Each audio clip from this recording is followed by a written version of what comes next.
इंद्रायणी व्यासपीठाचा नाच व्हावी कविता, इंद्रायणी व्यासपीठाचा नाच व्हावी कविता. कवितेचं नाव आहे कबर. बेरात्रीच खोदून काढली मी कबर औरंगजेबाची, बेरात्रीच खोदून काढली मी कबर औरंगजेबाची आणि स्वतःची सतसत विवेक बुद्धी गहाण ठेवलेल्या अगणित अंधभक्त आणि पत्रकारांनी विचारलं मला, तुला काय सापडलं कबरी खाली? तुला काय सापडलं कबरी खाली? तिच्या खाली सापडले मला अमानुषपणे मारलेल्या संतोषांना देशमुखांचे बारीक बारीक माशासारखे तुकडे. तिच्या खाली सापडले मला सरपंच संतोष अण्णाचे बारीक बारीक माशासारखे केलेले तुकडे. तिच्या खाली ऐकू आल्या मला कैक बेरोजगार युवकांच्या नोकरीसाठी निघालेल्या ठिकाणी. या पांढऱ्या कपड्यातल्या माणसांना वैतागलेले, कितीतरी झाडाला लटकलेले शेतकऱ्यांचे हडकुळे देह मला त्या कबरी खाली दिसून आले. कायद्याला ठेवलेली बाई समजून तिच्या उरावर सर्रास चालणारा हत्या, मर्डर आणि बलात्काराचा दाबलेला प्रकार मला त्या कबरी खाली दिसून आला. कल्याणी नगरच्या अपघातात रक्तबंबाळ झालेल्या हताश परिवार त्या कबरी खालीच लपवलेला होता.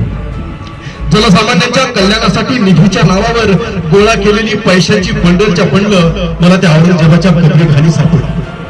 चोरांच्या बाजूने बोलण्यासाठी उभा केलेले काळ्या मनाच्या वकिलांचे जथ्थेच्या जथ्थे मला त्या कबरी खाली आढळून आले. लाडकी बहीण नावाचा डाव खेळून, की लाडकी बहीण नावाचा डाव खेळून अगणित स्त्रियांचं मतासाठी विकत घेतलेलं अस्तित्व मला त्या कबरी खाली दिसून आलं. तिच्या खालीच दाबला गेला तो पाठीमागे शिवरायांचा पडलेला पुतळा. तिच्या खाली दाबल्या गेल्या कैक मोठमोठ्या MIDC कंपन्या, अतिक्रमणाच्या नावाखाली तोडलेले अगणित सामान्यांच्या घराचे उंबरठे मला त्या कबरी खाली दिसून आले. माझा, तुमचा आणि सगळ्यांचा हरवलेला भारत मला औरंगजेबाच्या कबरी खाली अस्तव्यस्त झालेला पडलेला दिसला. न्याय नावाचा सुंदर दागिना त्या कबरी खालीच दडवलेला होता. तिच्या खालीच दिसला मला धर्मवाद, देशवाद आणि जातीवाद. हिंदूंना मुसलमानाविरोधात आणि मुसलमानांना हिंदूंविरोधात रात्रंदिवस लढून खिदी खिदी इचकणारे पांढरे दात मला दिसले औरंगजेबाच्या कबरी खाली.